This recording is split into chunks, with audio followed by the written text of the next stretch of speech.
My name is Kelly Mukai, and I am a senior at Iolani School. Over the summer, my research was on extracting agar from invasive algae Gracilaria salicornia and taro starch from taro waste for bioplastic usage. First, I'd like to start off by thanking Mr. K for supporting my research. I wouldn't have been able to do any of this without you.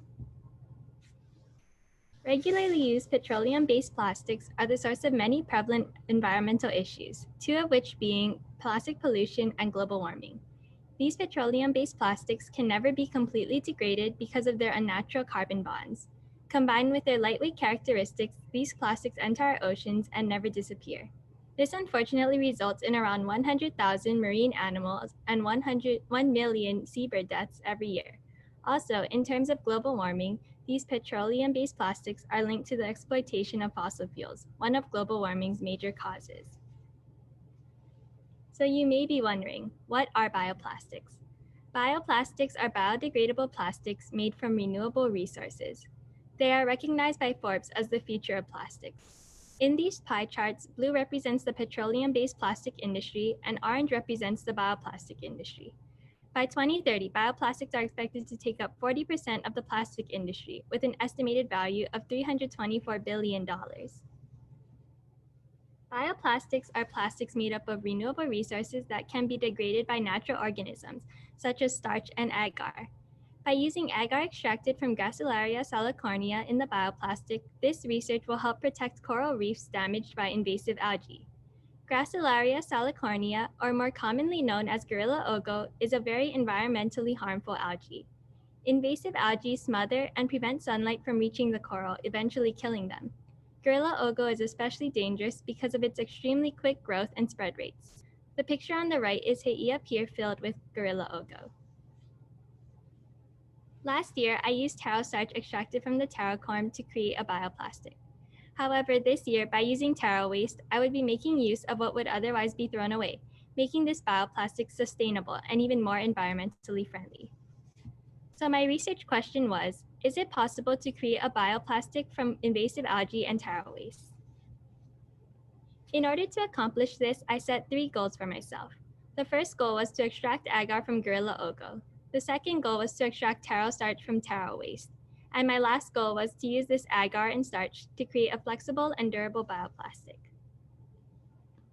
I then began to address the first goal, which was to extract agar from gorilla ogo. 2 pilot and 4 successful experiments were conducted. This agar extraction method was a 16-day process.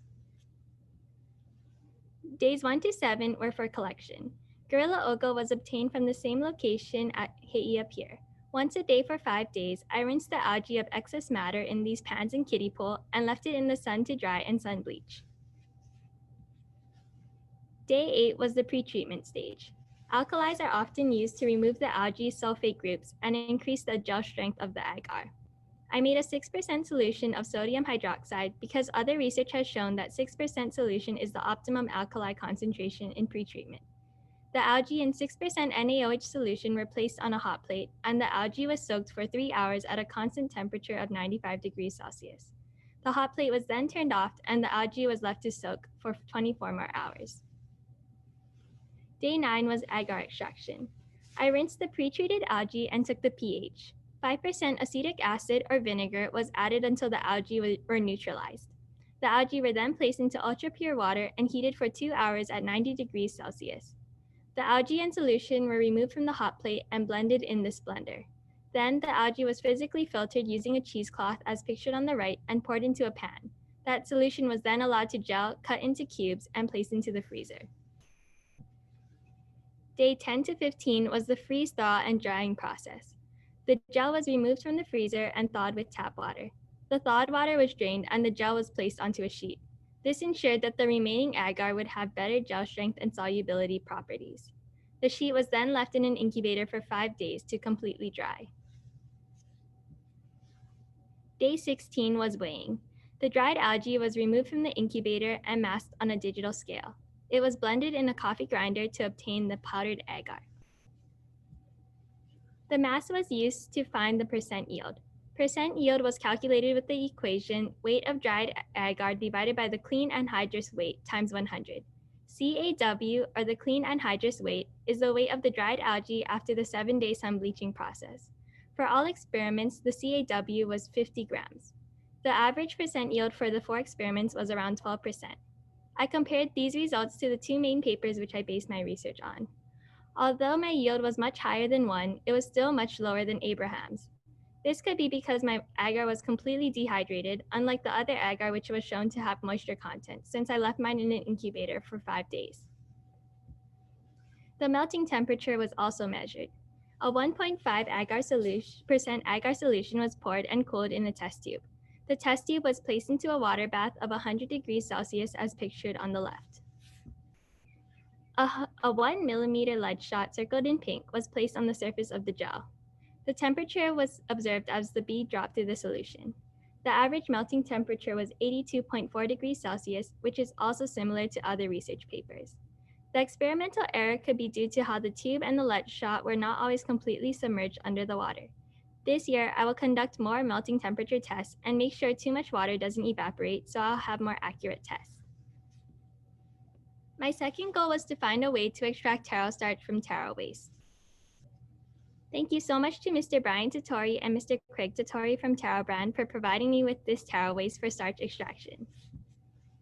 This was my method last year for extracting taro starch from the taro corm. I use the same method this year for extracting taro starch from the taro waste. With Taro Brand's taro waste, I was able to attempt to extract taro starch from taro peel and salvageable taro chunks. For both, I allowed this taro starch to diffuse into the water and put the solutions into the centrifuge to collect at the bottom of the tube. Then I placed it into an incubator to completely dry, as shown on the bottom right corner. However, very unfortunately, I was not able to successfully extract much taro starch from the taro waste. This could be because there is not enough starch in the taro skin and salvageable taro chunks, or because my method isn't optimal for taro waste. I do not want to give up on this though, so this year I will continue to look for a different method to extract the starch. Goal 3 was to use the Gorilla Ogo agar and taro starch to create a flexible and durable bioplastic. Since I was unable to extract taro starch from the taro waste, I used cornstarch instead. This invasive algae-based bioplastic was made using my Gorilla Ogo agar, cornstarch, vinegar, water, and glycerin. It was very flexible, but the durability can definitely be improved upon. Future research will be to find a way to extract taro starch from taro waste. I then would attempt to create an invasive algae and taro waste-based bioplastic. Using that bioplastic, I would find applications such as doggy waste bags or straws and look into the feasibility and marketability of these products. I've learned many things throughout this summer. First, most importantly, I learned how to be flexible. In the beginning of the summer, I searched all around for smothering seaweed, a different type of invasive algae which I planned to conduct research on, but I couldn't find it. Thankfully, I found Gorilla Ogo and quickly switched to that. Additionally, COVID-19 has been challenging for all of us, but we've all learned to adjust based on the given circumstances. I also learned how to time manage better and work smarter, not harder. Some advice I would give to future research students is to pre-plan. There were some times where I wasted so much time because I didn't think of every possibility beforehand, such as when I went to collect algae at high tide and the water was too deep to obtain anything. Lastly, it is really important to not become frustrated. There were many times when I wanted to give up, such as when I spent so many days trying to extract the agar and extracted just 0.5 grams. With determination and the mindset that not everything needs to work out the first time, you can do anything. Thank you, Dr. Chan, for being my mentor and supporting me throughout this entire process. You have always helped me stay organized and focused throughout this crazy summer. Thank you, Mr. Brian Totori and Mr. Craig Totori from Taro Brand for kindly providing me with taro waste. I will definitely continue to use it this school year. Thank you, Ms. Tomiyasu and Dr. Mitchell for giving me lead shots to conduct my melting temperature experiments. Dr. Chan and I were searching all over for lead shots, and you found the perfect ones. Thank you, Mr. Heckman, for helping me with my invasive algae search in the beginning of this summer. Your knowledge on where these invasive algae are located really helped me focus my research on Gorilla Ogo. Thank you, Ms. Sailors, for helping me understand the chemistry behind bioplastics. Your explanations were very useful this summer. Thank you, Mr. Tong, for coming into school during your busy summer to let me into the lab. And thank you so much again to Mr. K for giving me the opportunity to conduct research this summer under this fellowship. These are my references, and thank you so much for watching. Any questions?